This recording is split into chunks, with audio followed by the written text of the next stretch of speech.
사도신경으로 신앙 고백하시겠습니다.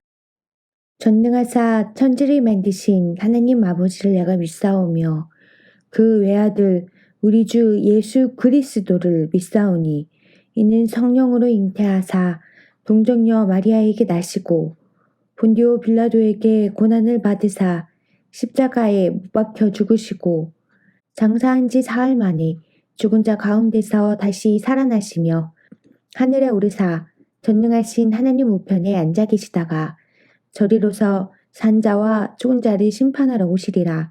성령을 믿사오며 거룩한 공회와 성도가 서로 교통하는 것과 죄를 사하여 주시는 것과 몸이 다시 사는 것과 영원히 사는 것을 믿사옵나이다. 아멘. 5월 28일 금요일, 오늘 우리에게 주시는 말씀은 신명기 34장 4절부터 8절까지 말씀입니다. 여호와께서 그에게 이르시되 이는 내가 아브라함과 이삭과 야곱에게 맹세하여 그의 후손에게 주리라 한 땅이라. 내가 내 눈으로 보게 하였거니와 너는 그리로 건너가지 못하리라 하시매. 이에 여호와의 종 모세가 여호와의 말씀대로 모압 땅에서 죽어 벳볼 맞은편 모압 땅에 있는 골짜기에 장사되었고 오늘까지 그의 묻힌 곳을 아는 자가 없느니라. 모세가 죽을 때 나이 120세였으나 그의 눈이 흐리지 아니하였고 기력이 쇠하지 아니하였더라.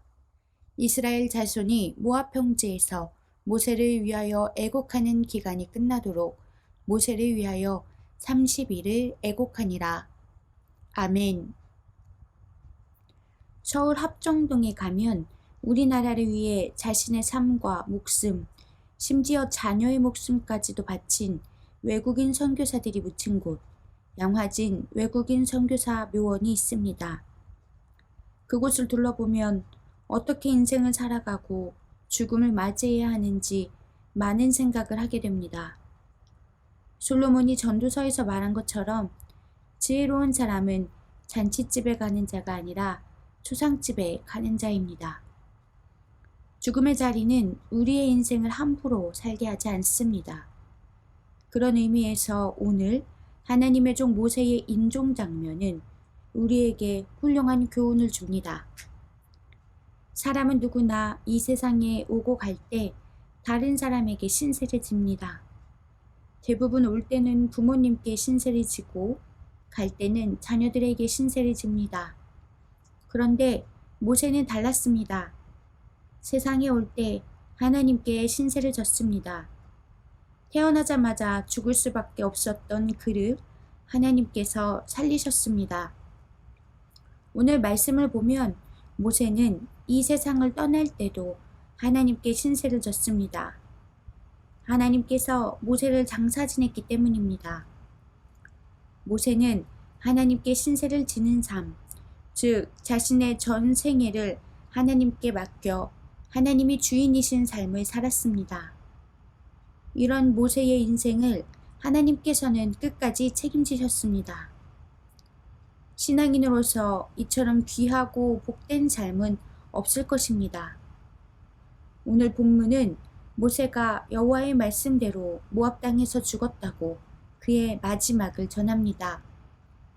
모세는 120세에 죽었지만 그때 모세의 상태는 눈이 흐리지 않고 기력도 쇠하지 않았습니다. 생물학적으로 죽을 시기가 아니었습니다. 그러나 모세는 자신의 삶을 시작하시고 인도하신 분이 하나님이시기에 끝까지 하나님께 순종하면서 신세를 졌습니다. 그야말로 여호와의 종 모세임을 온 삶을 통해 증명해 보이셨습니다. 또한 모세는 자신의 무덤을 사람들이 숭배할 수 있는 자리로 만들지 않았습니다. 모세가 묻힌 곳을 아는 사람이 없게 한 것입니다. 이스라엘의 위대한 지도자였지만 자신은 끝까지 하나님께만 신세지는 자임을 잊지 않았던 것입니다. 모세처럼 노년까지 눈이 흐리지 않고 기력이 쇠하지 않는 인생을 살아간다면 얼마나 좋겠습니까? 그러나 그것보다 더 복된 삶은 끝까지 하나님께 신세를 지며 순종하는 삶입니다. 모세의 삶을 아름답게 책임지신 하나님께서 우리의 삶도 복된 삶으로 책임지실 것입니다. 묵상 질문. 얼마나 하나님께 신세를 지며 살아가고 있습니까? 오늘의 기도. 하나님, 주님께 신세를 지지 않고는 살아갈 수 없는 존재임을 망각하고 어떻게든 내 힘으로 살아보겠다고 버둥거릴 때가 많습니다. 모세처럼 날마다 주님께 신세를 지는 삶을 살게 하옵소서. 그래서 주님만으로 충만한 복된 인생들이 되게 하옵소서. 예수님의 이름으로 기도합니다. 아멘.